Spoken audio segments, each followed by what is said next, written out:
Hello friends, പുതിയൊരു വീഡിയോയിലേക്ക് സ്വാഗതം. ഇന്ന് നമുക്ക് 30/7/2024 നടന്ന ഖാദി ബോർഡ് LDC മെയിൻസ് എക്സാമിനേഷൻ്റെ മാത്സ്, ഇംഗ്ലീഷ്, മലയാളം പാർട്ട് നോക്കാം. അപ്പം മലയാളത്തിൻ്റെയൊക്കെ ഒരു 40ഓളം പ്രീവിയസ് ക്വസ്റ്റ്യൻ പേപ്പർ ഇതിനകത്ത് ചെയ്തിട്ടുണ്ട്. അപ്പം അതെല്ലാം എടുത്തു വെച്ച് ഒന്ന് പഠിക്കുക. അതുപോലെ തന്നെ ഇംഗ്ലീഷിൻ്റെയും ചെയ്തിട്ടുണ്ട്. ഇനി വരുന്ന LDC പരീക്ഷയ്ക്ക് പ്രീവിയസ് ക്വസ്റ്റ്യൻ പേപ്പറിൽ നിന്ന് തന്നെ ആയിരിക്കും ക്വസ്റ്റ്യൻ ചോദിക്കുക. അപ്പോൾ ഇതെല്ലാം ഒന്ന് നോക്കി വെച്ചേക്കുക. അപ്പം നമുക്ക് വീഡിയോയിലേക്ക് പോകാം. 71ാമത്തെ ക്വസ്റ്റ്യൻ, ഒറ്റയാനെ കണ്ടെത്തുക. 53, 61, 43, 91. അപ്പോൾ ഈ സംഖ്യകൾ കണ്ടിട്ട് എന്തെങ്കിലും പ്രത്യേകത ഒന്നുണ്ടോ? 53, 43, 61 ഇതെല്ലാം പ്രൈം നമ്പേഴ്സാണ്, അതായത് അഭാജ്യ സംഖ്യകൾ. 91 മാത്രമാണ് അതിനകത്ത് വ്യത്യസ്തമായിട്ട് ഉള്ളത്. അപ്പോൾ ഇതിൻ്റെ ആൻസർ ഓപ്ഷൻ സി, 91. അപ്പോൾ അഭാജ്യ സംഖ്യ 1 മുതൽ 100 വരെയുള്ള അഭാജ്യ സംഖ്യകൾ ഏതൊക്കെയാണെന്ന് കഴിഞ്ഞ വീഡിയോയിൽ ഞാൻ ഇട്ടിട്ടുണ്ട്, ഒന്ന് നോക്കി വെച്ചേക്കുക. അടുത്ത ക്വസ്റ്റ്യൻ 72, 11 ക്യൂബ് അധികം 20 സ്ക്വയർ മൈനസ് 3⁻1/3. അപ്പോൾ ഇതെങ്ങനെയാണ് ചെയ്യുന്നതെന്ന് നമുക്ക് നോക്കാം. 11ൻ്റെ ക്യൂബ് അധികം 20ൻ്റെ സ്ക്വയർ മൈനസ് 3 1/1/3. അപ്പോൾ ഇതാണ് കണ്ടുപിടിക്കേണ്ടത്. അപ്പോൾ നമുക്കിത് കണ്ടുപിടിക്കാം. ആദ്യം 11ൻ്റെ ക്യൂബ് എത്രയാണ്? 11ൻ്റെ സ്ക്വയർ 121 എല്ലാവർക്കും അറിയാം. അപ്പോൾ അതിൻ്റെ കൂടെ 11 കൂടെ ഗുണിക്കുമ്പോൾ ക്യൂബ് കിട്ടത്തില്ലേ? 1 1 1 2 1 1 1 2 1 1 3 3 1 1331 കിട്ടി. അതിൻ്റെ കൂടെ ഇനി 20ൻ്റെ സ്ക്വയർ കൂട്ടുക. 20ൻ്റെ സ്ക്വയർ എന്ന് പറയുന്നത് 400. 1 3 7 1 1731. അതിൻ്റെ കൂടെ മൈനസ്, അതിൻ്റെ കൂടെ 3 കുറയ്ക്കുക. -3 8 2 7 1 1728 കിട്ടി. 1728 കിട്ടി. അപ്പോൾ അടുത്ത പേജിലോട്ട് എഴുതാം. 1728 റേസ് ടു 1/3. അപ്പോൾ ഇവിടെ ഈ റേസ് ടു 1/3 എന്ന് പറഞ്ഞാൽ 1728ൻ്റെ ക്യൂബ് റൂട്ട് എന്നാണ് അർത്ഥം. അപ്പോൾ ഇതിൻ്റെ കൂടെ ഒരു റേസ് ടു 1/3 1/2 ആണെങ്കിൽ സ്ക്വയർ റൂട്ട്, 1/3 ആയതുകൊണ്ട് ക്യൂബ് റൂട്ട്. 1728ൻ്റെ ക്യൂബ് റൂട്ട് കണ്ടുപിടിക്കുക എന്നാണ് ഇതിൻ്റെ അർത്ഥം. അപ്പം നമുക്ക് 1728ൻ്റെ ക്യൂബ് റൂട്ട് കണ്ടുപിടിക്കാം. അപ്പം ഇതിപ്പോൾ കണ്ടുപിടിക്കുന്നതിന് മുമ്പ് ഈ ലാസ്റ്റിൽ കിടക്കുന്നത് 8 അല്ലേ? അപ്പോൾ ഇവിടെ 1728 നമുക്ക് കിട്ടിയത് അല്ലേ? ഇവിടെ ചോയ്സ് എന്ന് പറഞ്ഞാൽ 15, 14, 13, 12. ക്യൂബ് റൂട്ട് എന്ന് പറഞ്ഞാൽ എന്താണ്? ഈ 15നെ 3 പ്രാവശ്യം ഗുണിക്കുക. 15 × 15 × 15, 14 14 × 14 × 14, അങ്ങനെ 3 വട്ടം ഗുണിക്കുന്നതാണ് ക്യൂബ് എന്ന് പറയുന്നത്. അപ്പം 15ൻ്റെ ഒറ്റയുടെ സ്ഥാനത്ത് കിടക്കുന്ന സംഖ്യ 5 അല്ലേ? 5 3 വട്ടം ഗുണിക്കും. 5 × 5 × 5 എത്ര കിട്ടും? 25 × 5 125. അപ്പോൾ ലാസ്റ്റിൽ വരുന്നത് 5. ഇവിടെ 8 വന്നേക്കുന്നത്. ഇവിടെ 4 14.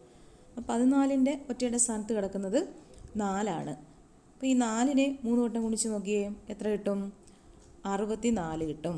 അപ്പോൾ ലാസ്റ്റിൽ വരുന്നത് 4, ഇവിടെ വരുന്നത് 8. അപ്പം അതുമല്ല. പിന്നീട് 3 13, ലാസ്റ്റിൽ 3 കിടക്കുന്നത്.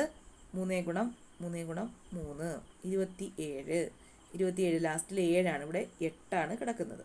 അപ്പോൾ അതുമല്ല. പിന്നെ 12, 12ൻ്റെ ലാസ്റ്റിൽ 2 കിടക്കുന്നത്. 2 × 2 × 2 8. അപ്പോൾ ഇവിടെ 8. അപ്പോൾ ഇത് 12 ആയിരിക്കും ഇതിൻ്റെ ആൻസർ എന്ന് നമുക്ക് മനസ്സിലാക്കാം അല്ലേ? അങ്ങനെ നമുക്ക് ചോയ്സ് വെച്ച് കണ്ടുപിടിക്കാം. 12 ആണെന്ന് ആ ചോയ്സ് വെച്ച് നമുക്ക് കണ്ടുപിടിക്കാം. ആൻസർ ഓപ്ഷൻ ഡി 12 ആണെന്ന്. പിന്നെ നമുക്ക് ക്യൂബ് റൂട്ട് ചെയ്യുന്ന എങ്ങനെയാണെന്ന് നോക്കാം. എന്തായാലും 1728 ക്യൂബ് റൂട്ട് അതൊന്ന് കണ്ടുപിടിക്കാം. 1728. നേരത്തെ ഒരു വീഡിയോയിൽ പറഞ്ഞിട്ടുണ്ട് ക്യൂബ് റൂട്ട് എങ്ങനെയാണ് കണ്ടുപിടിക്കുന്നതെന്ന്. എന്നാലും ഒന്നുകൂടെ പറയാം. 8 ആയതുകൊണ്ട് 2 കൊണ്ട് ഡിവൈഡ് ചെയ്യാം. 8 2 8 16 ഇഷ്ടം 1 6 2 12 4 2 8 2 4 2 8 2 6 ഈ 2 4 2 ഈ 2 4 2 2 6 2 12 2 1 2 പിന്നെ അങ്ങോട്ട് പറ്റത്തില്ല, അതുകൊണ്ടൊരു 0 കൊടുത്തു. 8 2 16 2 ആയി 2 10 4 2 8 2 2 7 3 കൊണ്ട് 9 27 3 കൊണ്ട് 3 9 കിട്ടിയല്ലോ. ഇനി എന്തോ ചെയ്യണം? 3 എണ്ണത്തിൽ നിന്ന് ഒരെണ്ണം പുറത്തെടുക്കുക. ഇവിടോട്ട് എഴുതാം നമുക്ക്. അത് ഇവിടോട്ട് എഴുതാം. അത് 2 ഗുണം 2 ഗുണം 2 ഗുണം 2 ഗുണം 2 ഗുണം 2 ഗുണം 3 ഗുണം 3 ഗുണം 3. അതിൽ 3 എണ്ണം വീതമുള്ളത് പുറത്തെടുക്കുന്നു 2. അതിൽ നിന്ന് 1 പുറത്തെടുക്കുന്നു. 3 എണ്ണത്തിൽ നിന്ന് 1 പുറത്തെടുക്കുന്നു. 3 എണ്ണം നിന്ന് 3 പുറത്തെടുത്തു അല്ലേ? ഇനി അങ്ങ് ഗുണിക്കുക. 2 ഗുണം 2 ഗുണം 3 ഈ 2 4 12. ആൻസർ കിട്ടി. 12 എന്ന് ആൻസർ കിട്ടി. അപ്പോൾ ഇവിടെ സ്ക്വയർ റൂട്ടാണെങ്കിൽ ഈ 2 എണ്ണം വീതം വെച്ചെടുത്തിട്ട് അതിൽ നിന്ന് 2 ഇങ്ങ് താഴോട്ടെടുക്കുക. അങ്ങനെ സ്ക്വയർ റൂട്ട് കണ്ടുപിടിക്കുന്നത് അത് നമ്മൾ പറഞ്ഞിട്ടുണ്ട്. സ്ക്വയർ റൂട്ടിൻ്റെ ക്യൂബ് റൂട്ടിൻ്റെ ഒരു വീഡിയോ ചെയ്തിട്ടുണ്ട്. അതിൽ നോക്കി കുറച്ച് ഇതുപോലെ സംഖ്യകളൊക്കെ ഇട്ടിട്ട് ചെയ്ത് നോക്കുക. അപ്പം പെട്ടെന്ന് അങ്ങ് പഠിക്കും. അപ്പോൾ ആൻസർ 12 കിട്ടി. അപ്പോൾ നമ്മൾ അല്ലാതെ ചെയ്തപ്പോഴും 12 കിട്ടിയത്. ഓപ്ഷൻ വെച്ച് ചെയ്തപ്പോഴും 12 ആൻസർ കിട്ടി. ക്യൂബ് റൂട്ട് നമ്മൾ ചെയ്ത് നോക്കിയപ്പോഴും ആൻസർ 12 കിട്ടി. ഓക്കെ. ഇനി അടുത്ത ക്വസ്റ്റ്യൻ 73 3 8 15 24. ഇനി അടുത്ത സംഖ്യ ഏതാണെന്നാണ്. അപ്പോൾ 3ൻ്റെ 8ൻ്റെ ഇടയ്ക്ക് ഉള്ള ഡിഫറൻസ് എന്ന് പറയുന്നത് 5. 8ഉം 15ഉം തമ്മിലുള്ള ഡിഫറൻസ് 7. 15 24 തമ്മിലുള്ള ഡിഫറൻസ് 9 അല്ലേ? ഇനി അടുത്ത എത്ര ആയിരിക്കും? 5 7 9 വന്നു. ഇനി അടുത്ത എത്ര ആയിരിക്കും വരേണ്ടത്? 11. 24 അധികം 11 24 അധികം 11 5 35. അപ്പോൾ അടുത്ത സംഖ്യ വരേണ്ടത് 35 ആണ്. ഓപ്ഷനെ ഉണ്ടല്ലോ. ഓപ്ഷനെ 35 ഉണ്ട്. അപ്പം അതാണ് അതിൻ്റെ ആൻസർ. ഓപ്ഷനെ 35. ഇനി അടുത്ത ക്വസ്റ്റ്യൻ 74 രാജുവിന് 1ാം പാദ പരീക്ഷയിൽ 62 മാർക്കും 2ാം പാദ പരീക്ഷയിൽ 48 മാർക്കും കിട്ടി. വാർഷിക പരീക്ഷയിൽ ഏറ്റവും കുറഞ്ഞത് എത്ര മാർക്ക് കിട്ടിയാൽ ശരാശരി 60 മാർക്ക് കിട്ടും? അപ്പോൾ ഇതെങ്ങനെ ചെയ്യുന്നതെന്ന് നമുക്ക് നോക്കാം. ഇപ്പോൾ രാജുവിന് 1ാം പരീക്ഷയിൽ 62, 2ാം പരീക്ഷയിൽ 48, വാർഷിക പരീക്ഷയിൽ എത്ര മാർക്ക് കിട്ടിയാലാണ് ശരാശരി 60 കിട്ടുന്നത്? അപ്പോൾ നോക്കാം. 1ാം പരീക്ഷയ്ക്ക് 62 മാർക്ക് കിട്ടി. 2ാമത്തെ പരീക്ഷയ്ക്ക് 48 മാർക്ക് കിട്ടി. 3ാമത്തെ പരീക്ഷയ്ക്ക് എത്രയാണെന്ന് അറിഞ്ഞുകൂടാ. ശരാശരി പറഞ്ഞിട്ടുണ്ട് 60 എന്ന് പറഞ്ഞിട്ടുണ്ട്. അപ്പോൾ ശരാശരി കണ്ടുപിടിക്കുന്ന ഇക്വേഷൻ എന്ന് പറഞ്ഞാൽ എന്താണ്? ശരാശരി കണ്ടുപിടിക്കുന്ന ഇക്വേഷൻ തുക ഡിവൈഡ് ബൈ ടോട്ടൽ നമ്പർ അല്ലേ? എണ്ണം, ആകെ എണ്ണം. തുക ഡിവൈഡ് ബൈ ആകെ എണ്ണം. അതാണ് ശരാശരി കണ്ടുപിടിക്കുന്ന ഇക്വേഷൻ. അപ്പോൾ ഇവിടെ ശരാശരി ഉണ്ട്. 60 എന്ന് ശരാശരി തന്നിട്ടുണ്ട്. തുകയുണ്ട്. തുക 2 എണ്ണത്തിനേ തന്നിട്ടുള്ളൂ. ഒരെണ്ണത്തിൻ്റെ തുകയില്ല. ഒരെണ്ണത്തിൻ്റെ ഒരു സംഖ്യയില്ല. ആകെ എണ്ണമുണ്ട്. അപ്പോൾ ഇവിടെയാണ് ഇല്ലാത്തത്. അപ്പം നമുക്കിതെല്ലാം കൂടെ എടുത്ത് അങ്ങോട്ട് എഴുതാം. 62 അധികം 48 അധികം ഇല്ലാത്തത് എക്സ് എന്ന് എഴുതി. എണ്ണം എന്ന് പറഞ്ഞാൽ 3, 1 2 3 മൂന്നെണ്ണം ഉണ്ട്. 3 പരീക്ഷയുടെ മാർക്കാണ്. 60 ആവറേജ്, അതായത് ശരാശരി കിട്ടിയിരിക്കുന്നത് അല്ലേ. ശരാശരി എന്ന് പറയുന്നത് എന്താണ്? തുക ഡിവൈഡ് ബൈ ആകെ എണ്ണം. അപ്പോൾ തുക ഇതാണ് തുക, ഇതെല്ലാം കൂടെ കൂട്ടുന്നതാണ് തുക. എണ്ണം എന്ന് പറയുന്നത് 3, ശരാശരി 60. അപ്പോൾ ഈ എക്സ് ആണ് നമുക്ക് കണ്ടുപിടിക്കേണ്ടത്. അപ്പോൾ ഇത് രണ്ടും കൂടെ കൂട്ടുക. 62 അധികം 48 110 അധികം എക്സ് ഡിവൈഡ് ബൈ 3 = 60. അപ്പോൾ ഇതെങ്ങനെയാണ് നമുക്ക് മാറ്റുന്നത്? ഇനി ഒന്ന് ഇങ്ങനെ ഇട്ടിട്ട് ക്രോസ് മൾട്ടിപ്ലിക്കേഷൻ, ഇതിനെ ഇങ്ങോട്ടും ഗുണിക്കുക. അപ്പം 110 അധികം എക്സ് എന്ന് പറയുന്നത് 60 ഗുണം 3 താഴോട്ട് എഴുതാം. 110 അധികം എക്സ് = 180. ഇതിൽ എക്സ് എങ്ങനെ കണ്ടുപിടിക്കാം? ഈ 110നെ അങ്ങ് ഇപ്പുറത്ത് കൊണ്ടുപോവുക. ഇപ്പുറത്ത് കൊണ്ടുപോകുമ്പോൾ മൈനസ് ചിഹ്നം വരുന്നു, -110. 180ൽ നിന്ന് 110 കുറയ്ക്കുക. എത്ര കിട്ടും? 70 എന്ന് കിട്ടി. അപ്പം എക്സ് എന്ന് പറയുന്നത് 70. എക്സ് എന്ന് പറയുന്നത് 70. അതായത് വാർഷിക പരീക്ഷയിൽ 70 മാർക്ക് കിട്ടിക്കഴിഞ്ഞാൽ ശരാശരി 60 മാർക്കാവും. അപ്പോൾ ഇവിടെ 70 എന്ന് ചോയ്സിലുണ്ടോ എന്ന് നോക്കാം. ഉണ്ട്, ഓപ്ഷൻ ബി. ഇത്രയേ ഉള്ളൂ. ഇനി അടുത്ത ക്വസ്റ്റ്യൻ 75. രാഹുൽ പടിഞ്ഞാറ് നിന്നും കിഴക്കോട്ട് 5 കിലോമീറ്റർ സഞ്ചരിക്കുന്നു. അവിടെ നിന്നും വലത്തോട്ട് 3 കിലോമീറ്റർ സഞ്ചരിച്ചു.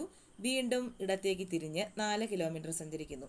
അവിടെ നിന്നും ഇടത്തേക്ക് 3 കിലോമീറ്റർ സഞ്ചരിച്ചു എങ്കിൽ രാഹുൽ തുടങ്ങിയ സ്ഥലത്ത് നിന്നും ഇപ്പോൾ എത്ര കിലോമീറ്റർ അകലെയാണ്? അപ്പോൾ ഈ കണക്ക് എങ്ങനെ ചെയ്യുന്നതെന്ന് നമുക്ക് നോക്കാം.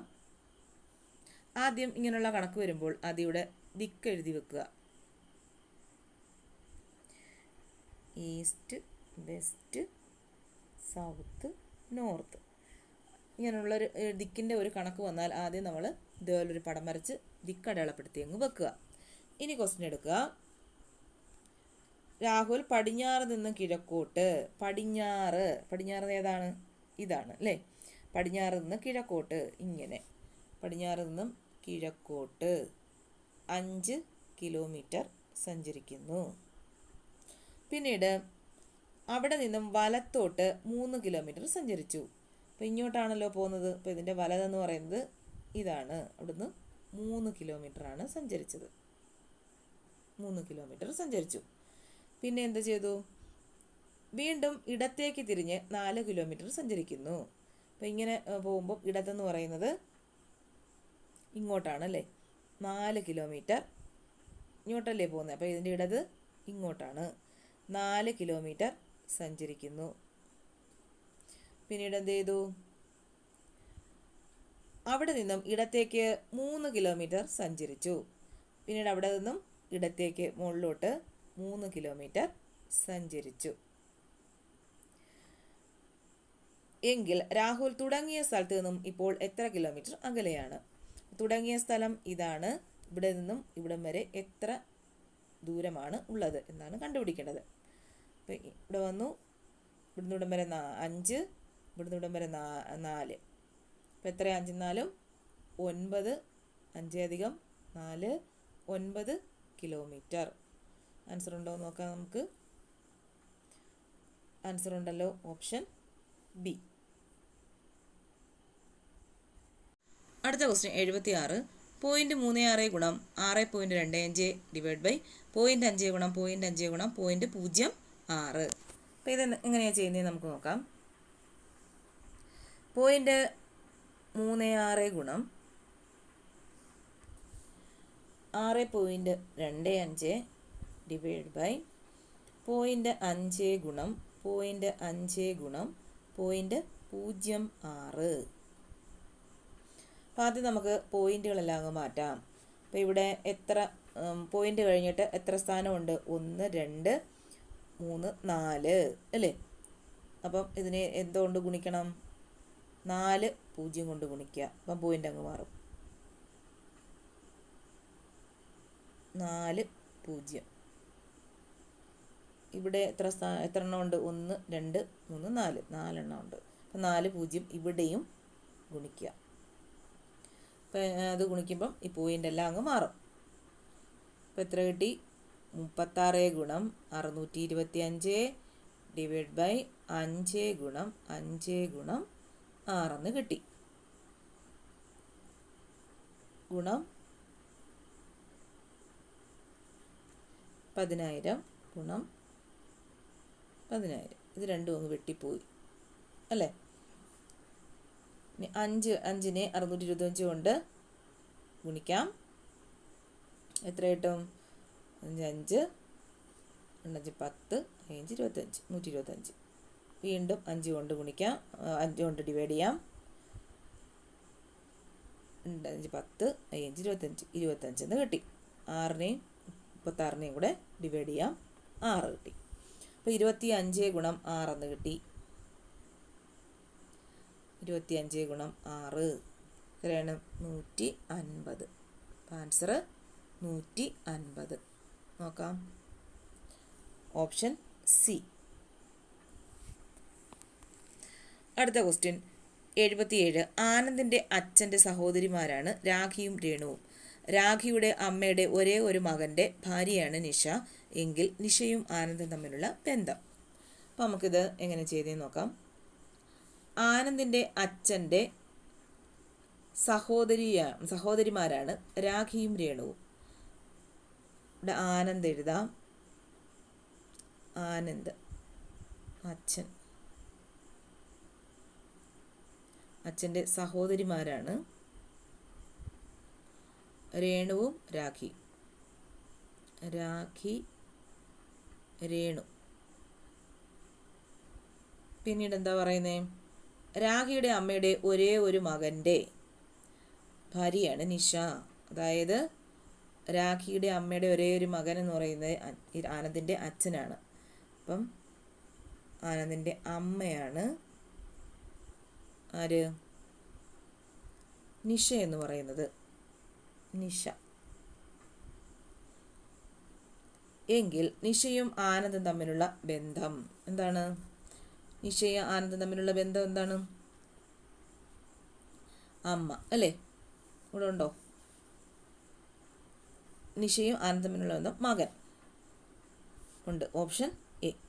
അമ്മയും മകനുമാണ് നിഷയും ആനന്ദും. ഇത്രയേ ഉള്ളൂ.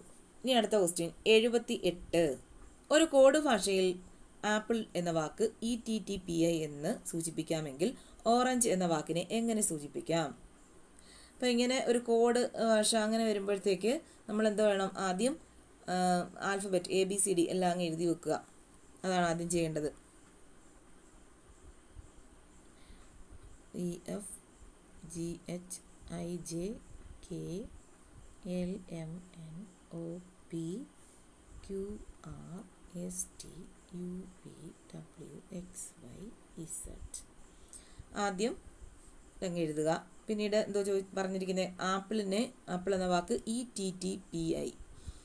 അപ്പം എക്ക് ശേഷം ഈക്ക് ഇടയ്ക്ക് എത്ര വാക്കുണ്ട്? 1 2 3. നാലാമത്തെയാണ് ഇ എന്ന് പറയുന്നത്. അത് തന്നെയാണ് അടുത്തത് ഫോളോ ചെയ്യുന്നതെന്ന് നോക്കാം നമുക്ക്. T ആണ് അല്ലേ? 1 2 3 4. അപ്പം അങ്ങനെ തന്നെയാണ് ഫോളോ ചെയ്യുന്നത്. 4 വീതം വെച്ച് കൂടി പോവുകയാണ്. അപ്പം അത് വെച്ച് നോക്കുമ്പോൾ ഓറഞ്ച് എന്നുള്ളതും ഇതേ മോഡലായിരിക്കും, ഇതേ രീതിയിലായിരിക്കും വരുന്നത്. അപ്പോൾ ഓറഞ്ചിന് കഴിഞ്ഞിട്ട് നാലാമത്തെ വാക്ക്, നാലാമത്തെ അക്ഷരം നോക്കാം. ഓ കഴിഞ്ഞ് നാലാമത്തെ അക്ഷരം 1 2 3 4 എസ്. അപ്പോൾ ഇത് രണ്ടിനെയും നമുക്ക് നോക്കിയാൽ മതി. ഇനി ഇത് T ആണ്. അപ്പോൾ എസ് വെച്ച് വരുന്നതാണ് നോക്കേണ്ടത്. അത് കഴിഞ്ഞ് 6 വരുന്നത് അല്ലേ? 6 കഴിഞ്ഞ് 4 1 2 3 4 വി SV. പിന്നീട് എ. അപ്പോൾ ഇ ആയിരിക്കും. അപ്പോൾ രണ്ടെണ്ണത്തിലും ഇ ഉണ്ട്. അപ്പോൾ ഇത്രയും കിട്ടി. ഇനി അടുത്തത് ഏതാണ്? N. 1 2 3 4 6 വരുന്നു. 6 വരുന്ന ആകപ്പാടെ ഒരെണ്ണേ ഉള്ളൂ എ അല്ലേ. SVER എന്ന് വരുന്നത് ആകപ്പാടെ ഒരെണ്ണേ ഉള്ളൂ. ഇനി ബാക്കി കിടന്ന് നോക്കി സമയം വെറുതെ കളയണ്ട. ആൻസർ ഓപ്ഷൻ എ ആണ്. ഓക്കെ. അടുത്ത ക്വസ്റ്റ്യൻ 79. 60 km/മണിക്കൂർ സ്പീഡിൽ സഞ്ചരിക്കുന്ന 200 മീറ്റർ നീളമുള്ള ഒരു ട്രെയിൻ വഴിയരികിൽ നിൽക്കുന്ന ഒരു വ്യക്തിയെ കടന്നു പോകാൻ എത്ര സമയം വേണം? അപ്പോൾ ഇതെങ്ങനെ ചെയ്യുന്നത് നമുക്ക് നോക്കാം. അപ്പം ടൈമാണ് ഇവിടെ കണ്ടുപിടിക്കേണ്ടത് അല്ലേ, സമയമാണ് കണ്ടുപിടിക്കേണ്ടത്. അപ്പം സമയം = ദൂരം ഡിവൈഡ് ബൈ വേഗത. ദൂരം ഡിവൈഡഡ് ബൈ വേഗത. ഇതാണ് ഇക്വേഷൻ, സമയം കണ്ടുപിടിക്കുന്ന ഇക്വേഷൻ. സമയം = ദൂരം ഡിവൈഡ് ബൈ വേഗത.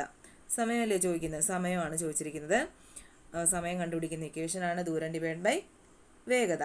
അപ്പോൾ ഇവിടെ തന്നിരിക്കുന്ന എല്ലാം എടുത്തെഴുതുക. എന്തൊക്കെ തന്നിട്ടുണ്ട്? വേഗതയുണ്ട്, 60 km/മണിക്കൂറാണ് വേഗത. ദൂരം 200 മീറ്റർ. അപ്പോൾ 200 മീറ്ററാണ് ദൂരം. വേഗത 60 km/മണിക്കൂർ. അപ്പോൾ ഇത് മീറ്ററും ഇത് km/മണിക്കൂറുമാണ്. അപ്പോൾ km/മണിക്കൂറിനെ നമുക്കിനി m/s മാറ്റുക. എങ്കിലല്ലേ ഇത് ചെയ്യാനൊക്കെ. ഇവിടെ മീറ്ററും ഇവിടെ km/h ആകുമ്പോൾ പറ്റത്തില്ല. അപ്പോൾ ഇതിനെ m/s മാറ്റുക. അതിനെന്താ ചെയ്യേണ്ടത്? അപ്പോൾ 60 km/h m/s ആക്കാൻ 5/18 കൊണ്ട് ഗുണിക്കുക. അപ്പോൾ നമുക്കിതിനെ m/s ആക്കി നോക്കാം. 60 × 5/18. 2 കൊണ്ട് 9 2 18, 3 കൊണ്ട് 9 10. അപ്പോൾ എത്ര കിട്ടി? 10 × 5 50 ഡിവൈഡ് ബൈ 3 എന്ന് കിട്ടി. അപ്പോൾ വേഗത എന്ന് പറയുന്നത് എത്ര കിട്ടി? വേഗത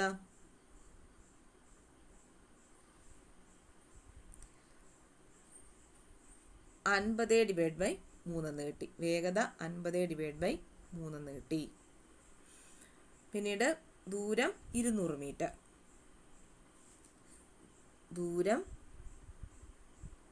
200 മീറ്റർ. ഇതെങ്ങനെയാണ് 50/3 കിട്ടിയതെന്ന് മനസ്സിലായോ? 60നെ m/s ആക്കാൻ 5/18 കൊണ്ട് ഗുണിച്ചു. അങ്ങനെയാണ് 50/3 എന്ന് കിട്ടിയത്. ഇനി നമുക്ക് സമയം കണ്ടുപിടിക്കാം. സമയം = 200 ഡിവൈഡ് ബൈ 50 ഡിവൈഡ് ബൈ 3. അപ്പോൾ ഇങ്ങനെ വരുമ്പോൾ എന്ത് വേണം? തിരിച്ചിട്ട് ഗുണിക്കുക. ഭിന്നസംഖ്യ ഭാഗിക്കാൻ തിരിച്ചിട്ട് അങ്ങ് ഗുണിച്ചാൽ മതി. 20 × 30 അങ്ങ് തിരിച്ചിടുക. മൂളിപ്പൂവ് 50 അല്ലേ. 0 0 വെട്ടിപ്പോയി. 4 3 12 12 സെക്കൻഡ് എന്ന് കിട്ടി. നോക്കാം ആൻസർ ഉണ്ടോന്ന്. ഉണ്ട്. Answer option B, 12 second. ഒരു കാര്യം കൂടെ പറഞ്ഞോട്ടെ. km/മണിക്കൂറിനെ m/s ആക്കാൻ, km/മണിക്കൂറിനെ m/s ആക്കാൻ 5/18 കൊണ്ട് ഗുണിക്കുക. അതുപോലെ m/s km/മണിക്കൂറാക്കാൻ, m/s കൺവേർട്ട് ചെയ്ത് km/മണിക്കൂറാക്കാൻ 18/5 കൊണ്ട് ഗുണിക്കുക. അപ്പോൾ ഇതും കൂടെ ഒന്ന് ഓർത്ത് വെച്ചേക്കുക. ഇനി അടുത്ത ക്വസ്റ്റ്യൻ 80. 15 സെൻറ്റിമീറ്റർ ആരമുള്ള ഒരു ലോഹഗോളത്തെ ഉരുക്കി 27 തുല്യ വലിപ്പമുള്ള ചെറുഗോളങ്ങളാക്കി. ചെറുഗോളങ്ങളുടെ ആരം എത്രയായിരിക്കും? അപ്പോൾ ഇതെങ്ങനെയാണ് ചെയ്യുന്നത്? ഇതിനകത്ത് തന്നിരിക്കുന്നത് എന്താണ്? വലിയ ഗോളത്തിൻ്റെ ആരം തന്നിട്ടുണ്ട്, 15 സെൻറ്റിമീറ്റർ തന്നിട്ടുണ്ട്. പിന്നെ അതിനെ ഉരുക്കിയിട്ട് 27 തുല്യ വലിപ്പമുള്ള ഗോളങ്ങളുണ്ടാക്കി. അപ്പം എണ്ണവും തന്നിട്ടുണ്ട്. അപ്പോൾ ഇതിൽ നിന്ന് നമുക്ക് കണ്ടുപിടിക്കേണ്ടത് ചെറിയ ഗോളങ്ങളുടെ ആരമാണ് കണ്ടുപിടിക്കേണ്ടത്. അപ്പോൾ അതെങ്ങനെയാണ് ചെയ്യുന്നതെന്ന് നമുക്ക് നോക്കാം. തന്നിരിക്കുന്ന എഴുതാം. ഇവിടെ വലിയ ഗോളത്തിൻ്റെ ആരം തന്നിട്ടുണ്ട്. എത്രയാ? 15 സെൻറ്റിമീറ്റർ എന്ന് തന്നിട്ടുണ്ട്. പിന്നെ അതിൽ നിന്ന് എത്ര എണ്ണം ഉണ്ടാക്കിയെടുത്തത്? 27 എണ്ണമാണ് ഈ വലിയ ഗോളത്തിൽ നിന്ന് ഉണ്ടാക്കിയെടുത്തത്. 27 എണ്ണമാണ് ഉണ്ടാക്കിയത്. അപ്പോൾ അതിൻ്റെ ആരമാണ് ചോദിച്ചിരിക്കുന്നത്. 27 എണ്ണത്തിൻ്റെ ആരമാണ് ചോദിച്ചിരിക്കുന്നത്. അപ്പോൾ ഇതെങ്ങനെയാണ് ചെയ്യുന്നത്? അപ്പോൾ വലിയ ഒരു ഒരെണ്ണത്തിനെ ഉരുക്കിയിട്ട് ചെറിയ കൊച്ചു കൊച്ചു ഗോളങ്ങളുണ്ടാക്കി. അപ്പോൾ ഈ വലിയ ഗോളത്തിൻ്റെ വ്യാപ്തവും ഈ 27 എണ്ണത്തിൻ്റെ വ്യാപ്തവും തുല്യമായിരിക്കും. അപ്പോൾ ഈ വ്യാപ്തവും 27 എണ്ണത്തിൻ്റെ ഈ വ്യാപ്തവും തുല്യമായിരിക്കും. അപ്പോൾ ഇവിടെ വ്യാപ്തങ്ങൾക്ക് ചേഞ്ച് വരുന്നില്ല. വ്യാപ്തങ്ങൾ രണ്ടും തുല്യമാണ്. അങ്ങനെയാണെങ്കിൽ നമുക്കിവിടെ വ്യാപ്തം എഴുതാം. വ്യാപ്തം കണ്ടുപിടിക്കുന്ന ഇക്വേഷൻ എന്താണ്? വ്യാപ്തം, ഗോളത്തിൻ്റെ വ്യാപ്തം സമം 4/3 πr³. ഗോളത്തിൻ്റെ വ്യാപ്തം കണ്ടുപിടിക്കുന്ന ഇക്വേഷനാണ് 4/3 πr³. അതുപോലെ ഒരു ഗോളത്തിൻ്റെ ആകെ ഉപരിതല വിസ്തീർണം കണ്ടുപിടിക്കുന്ന ഇക്വേഷൻ 4πr² ആണ്. അപ്പോൾ ഇതിനകത്ത് ആവശ്യമില്ല. അപ്പോൾ ഇത് വ്യാപ്തം പറഞ്ഞപ്പോൾ അതിൻ്റെ കൂടെ ഉപരിതല വിസ്തീർണം കണ്ടുപിടിക്കുന്ന ഇക്വേഷനും കൂടെ പറഞ്ഞതേ ഉള്ളൂ. ചിലപ്പോൾ ഇനി അടുത്ത പരീക്ഷയ്ക്ക് ഉപരിതല വിസ്തീർണം കണ്ടുപിടിക്കാനാണെങ്കിലോ, അപ്പോൾ അതുകൂടെ ഇതിൻ്റെ കൂടെ പഠിച്ചു വെച്ചേക്കുക. അപ്പോൾ വ്യാപ്തം കണ്ടുപിടിക്കുന്ന ഇക്വേഷൻ 4/3 πr³. അപ്പോൾ ഇത് വെച്ച് നമുക്കിത് ചെയ്യാം. അപ്പോൾ വലിയ ഗോളത്തിൻ്റെ വ്യാപ്തം 4/3 ഗുണം പൈ ഗുണം ആർ. ആർ എത്രയാണെന്നാണ് പറഞ്ഞത്? 15 അല്ലേ? 15 ഗുണം 15 πr³. അത് ഏതിന് സമമാണ്? 27 എണ്ണം ഉള്ള ചെറിയ ഗോളത്തിൻ്റെ വ്യാപ്തത്തിന്. 27 ചെറിയ ഗോളത്തിൻ്റെ വ്യാപ്തത്തിന്. അതിൻ്റെ വ്യാപ്തം എത്രയാണ്? 4/3 ഗുണം പൈ ഗുണം അവിടെ 6 അതിൻ്റെ തന്നിട്ടില്ല, r³. അപ്പോൾ ഇതിന് തുല്യമാണ്. അപ്പോൾ ഇത് രണ്ടും തുല്യമാണ്. ഇതിൽ നിന്ന് നമുക്ക് r³ കണ്ടുപിടിക്കണം. അപ്പോൾ ഇവിടെ നോക്കുമ്പം ഈ രണ്ടിനകത്തും തുല്യ വിലയുള്ളതെല്ലാം അങ്ങ് വെട്ടിക്കളയാം. 4/3 പൈ, 4/3 പൈ, ഇത് രണ്ടും അങ്ങ് വെട്ടിപ്പോയി. ഇനി ബാക്കി എത്രയാണ് ഉള്ളത്? 15ൻ്റെ ക്യൂബ്. 15 ഗുണം 15 സമം 27 r³. ഇതാണ് ഇവിടെ ഉള്ളത് അല്ലേ? ഇനി ഇതിൽ നിന്ന് r³ ആണ് കണ്ടുപിടിക്കേണ്ടത്. അപ്പോൾ 27 r³ എന്ന് പറയുന്നത് 15 ഗുണം 15 ആണ്. അങ്ങനെയാണെങ്കിൽ r³ എന്ന് പറയുന്നത് 15 ഗുണം 15 ഡിവൈഡ് ബൈ 27 ആണ്. ഇനി നമുക്കിത് വെട്ടി നോക്കാം. 3 കൊണ്ട് വെട്ടാലോ? 3 3 27 3 15. 9 കൊണ്ട് വെട്ടാം. 3 കൊണ്ട് 3 15, 3 കിട്ടി, 3 5. അപ്പം r³ പത്ത് പേജിലോട്ട് എഴുതാം. r³ = 5 ഗുണം 5 എന്ന് കിട്ടി. അതായത് 6 കണ്ടുപിടിക്കുന്നതിന് ഇതിൻ്റെ ക്യൂബ് റൂട്ട് കണ്ടുപിടിക്കുന്നത് എങ്ങനെയാണ്? ഇതിൽ നിന്ന് 3 കൂടെ ഒരെണ്ണം എടുക്കുക, 5. ക്യൂബ് റൂട്ട് എത്രയാ? 5 എന്ന് കിട്ടി. r = 5 എന്ന് കിട്ടി. അപ്പോൾ എവിടെ നോക്കാം ഉണ്ടോന്ന്? Answer option B 5. അപ്പോൾ ഇതുപോലെ വലിയൊരു ഗോളത്തിൽ നിന്ന് ഉരുക്കി ചെറിയ ഗോളങ്ങൾ ഉണ്ടാക്കി എന്നുള്ള ക്വസ്റ്റ്യൻ വന്നു കഴിഞ്ഞാൽ നമ്മൾ എന്ത് ചെയ്യണം? വ്യാപ്തം ഇട്ടാണ് ചെയ്യേണ്ടത്. Okay. 81. Fill in the blanks suitably using the appropriate clause. She dashed the examination if she had studied well. Answer option B would have passed. അപ്പോൾ എന്തുകൊണ്ടാണ് would have passed വന്നത്? നേരത്തെ നമ്മൾ ക്വസ്റ്റ്യൻ പേപ്പറിലൊക്കെ പറഞ്ഞിട്ടുണ്ട്, എന്നാലും പറയാം. ഇതിനകത്ത് പാസ്റ്റ് പെർഫെക്റ്റ് ടെൻസ് ആണ് വന്നിരിക്കുന്നത്. ഷീ ഹാഡ് സ്റ്റഡീഡ് അല്ലേ? പാസ്റ്റ് പെർഫെക്റ്റ് ടെൻസ് വന്നാൽ എന്തുമായിരിക്കും വരേണ്ടത്? Would or should or could or might plus have plus B3 form of വെർബാണ് വരേണ്ടത്. അപ്പോൾ അതായതാണ് വന്നേക്കുന്നത്, ഇതാണ് അതെല്ലാം ഫോളോ ചെയ്ത് വരുന്നത്. വുഡ് ഹാവ് പാസ്റ്റ് അല്ലേ? അപ്പോൾ അതുകൊണ്ടാണ് ഇത് വന്നത്, വുഡ് ഹാവ് പാസ്റ്റ് വന്നത്. ഇനി അടുത്ത question, he has hardly any money. Answer option A has he. അപ്പം എന്തുകൊണ്ടാണ് ഹാസ് ഹി വന്നത്? ഹാർഡ്ലി എന്ന് പറയുന്നത് ഒരു നെഗറ്റീവ് വാക്കാണ്. അപ്പോൾ ഇവിടെ ടാഗ് പോസിറ്റീവ് ആയിരിക്കണം. അതുകൊണ്ടാണ് ഓപ്ഷൻ എ ആൻസറായിട്ട് വന്നത്. അതും നമ്മൾ ടാഗ് പറഞ്ഞപ്പം വിശദമായിട്ട് തന്നെ പറഞ്ഞിട്ടുണ്ട്. അടുത്ത question 83. Report the sentence properly. Have you met the principal? The teacher said to me. Answer option D. The teacher asked me whether I had met the principal. അപ്പം എന്തുകൊണ്ടാണ് ആ ആൻസർ വന്നത് ഇവിടെ? ഇവിടെ സെൻറ്റൻസ് എന്ന് പറഞ്ഞാൽ പ്രസൻറ്റ് പെർഫെക്റ്റ് ടെൻസ് ആണ് അല്ലേ? ഹാവ് വന്നിരിക്കുന്നു. Have you met present perfect tense ആണ് വന്നിരിക്കുന്നത്. പ്രസൻറ്റ് പെർഫെക്റ്റ് ടെൻസ് വന്നാൽ പിന്നെ ഇൻഡയറക്റ്റ് സ്പീച്ചിൽ പറയുമ്പം ഏത് ടെൻസ് ആയിരിക്കും നമ്മൾ വരേണ്ടത്? പാസ്റ്റ് പെർഫെക്റ്റ് ടെൻസ് ആയിരിക്കണം വരേണ്ടത്. Past perfect tense had met വരും. അങ്ങനെ ഫോളോ ചെയ്ത് വരുന്നത് ഈ ഒരു ഓപ്ഷനേ ഉള്ളൂ. ഹാഡ് മെറ്റ് എന്ന് വരുന്നത് ഈ ഒരു ഓപ്ഷനേ ഉള്ളൂ. അപ്പം ആൻസർ ഓപ്ഷൻ ഡി. ഇനി അടുത്ത question 84. Pick out the correct article and fill in the sentence aptly. After dash year or two, the question can be reconsidered. Answer option B A. അപ്പോൾ ഇവിടെ എന്താണ് എ വന്നത്? ചില വാക്കുകൾ ആരംഭിക്കുന്നത് വവ്വൽ ലെറ്ററിലാണെങ്കിലും വായിക്കുമ്പോൾ കൺസണൻറ്റ് സൗണ്ടാണ് ഉപയോഗിക്കുന്നത്. അപ്പം അതുകൊണ്ടാണ് ഇവിടെ എ വന്നത്. വവ്വൽ ലെറ്ററിൽ തുടങ്ങിയെങ്കിലും അത് വായിക്കുമ്പോൾ കൺസണൻറ്റ് സൗണ്ടാണ് ഉപയോഗിക്കുന്നത്. ഓക്കെ, അപ്പോൾ അതും നമ്മൾ നേരത്തെ പലവട്ടം പിന്നെ പ്രീവിയസ് ക്വസ്റ്റ്യൻസിലും പറഞ്ഞിട്ടുണ്ട്. 85. Complete the sentence using correct tense. The bell dash ring before I reach the school. Answer option C had rung. അപ്പം ഇവിടെ എന്തുകൊണ്ടാണ് ഹാഡ് റങ് വന്നത്?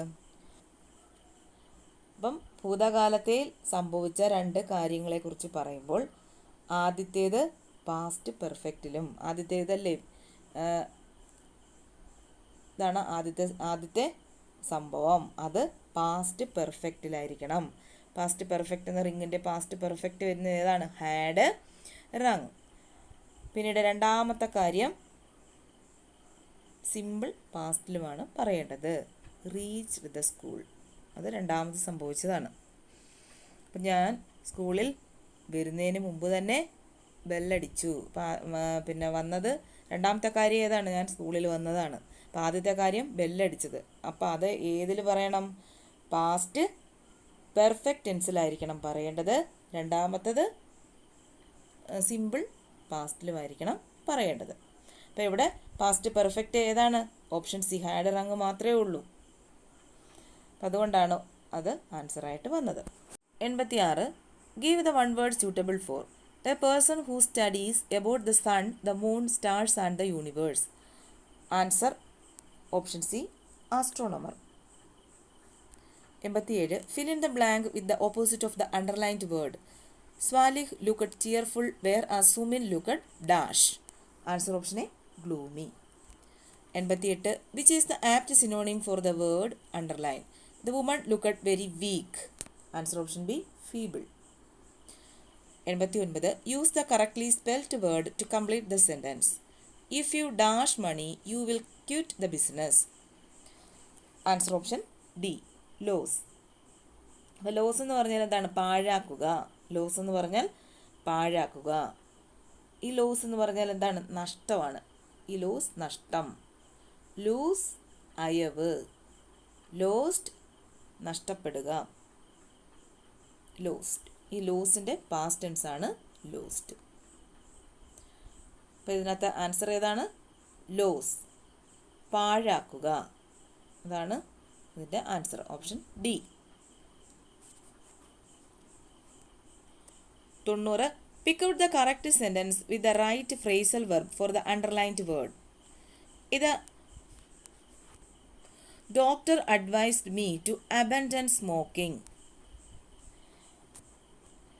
Answer option C the doctor advised me to give up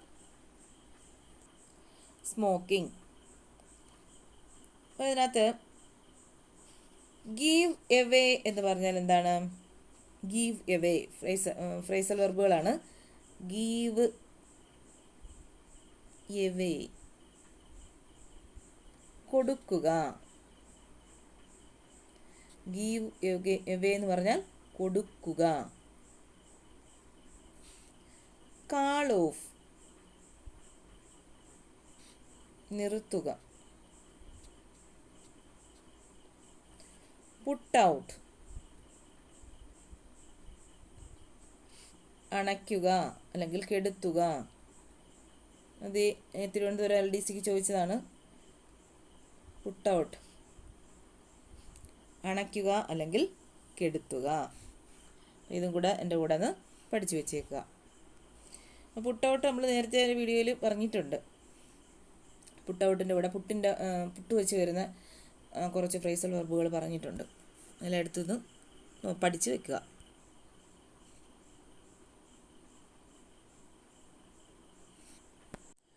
91 പിരിച്ചെഴുതുക. വെൺ തിങ്കൾ. Answer option C, വെൾ അധികം തിങ്കൾ. അടുത്ത 92 ആദേശസന്ധിക്ക് ഉദാഹരണം. ആൻസർ ഓപ്ഷൻ എ, വിണ്ടലം. അപ്പം അന്ന് നമ്മൾ ആദേശസന്ധി പഠിച്ചപ്പം ഇതിൻ്റെ കുറച്ച് ഉദാഹരണങ്ങൾ പറഞ്ഞു. അതിനകത്ത് ആദ്യത്തെ ഉദാഹരണം തന്നെയാണ് വിണ്ടലം. ഉദാഹരണങ്ങളായിട്ട് പറയുന്നതായിരിക്കും പരീക്ഷയ്ക്ക് ചോദിക്കുന്നതെന്ന് ഞാൻ അന്ന് പറഞ്ഞായിരുന്നു. 2 ഉദാഹരണങ്ങളും കൂടെ നമുക്ക് നോക്കാം. വെൾ അധികം മാ, വെണ്മ. കൽ അധികം മതിൽ, കന്മതിൽ. കൺ അധികം നീര്, കണ്ണീര്.